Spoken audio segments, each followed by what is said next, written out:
মামা আমাকে একটু দায়িত্ব দেন মামা।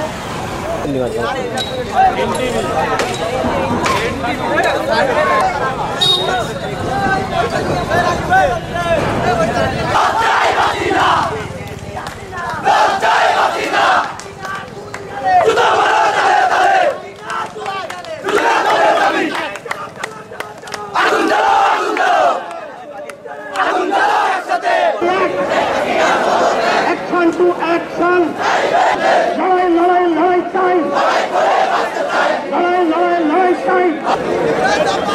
এক দুই তিন চার, আমার ভাই খুলিরা বাইরে এক দফা এক দাবি কাল লাগিনি করো খুলি কেন বাহিরে আমার ভাই কবরে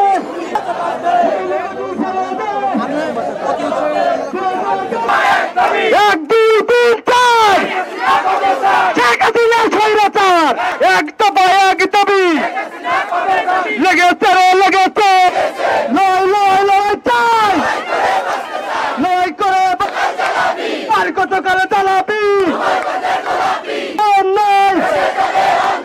আমার ভাই কবরে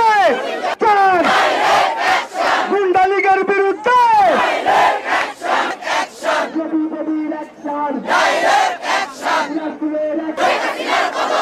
এক দুই তিন চার সারা বাংলায় খবর দেয়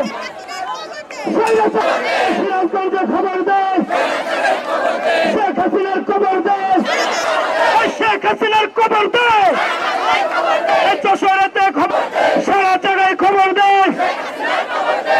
আসলে আমরা রাজপথ সহজে বেছে নিইনি, আজকে আমরা এই পথ বেছে নিতে বাধ্য হয়েছি।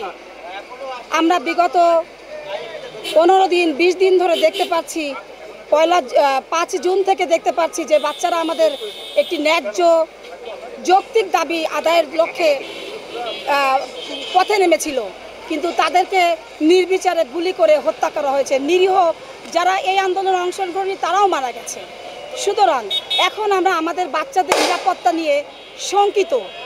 তাই আমাদের দাবি একটাই, যে সকল বাচ্চারা আজকে পথে নেমেছে আমরা তাদের মা, আমরা সার্বজনীন মা, আমরা যেন আমাদের বাচ্চাদের নিরাপত্তা বিধান করতে পারি, নিরাপত্তার সংরক্ষণ করতে পারি।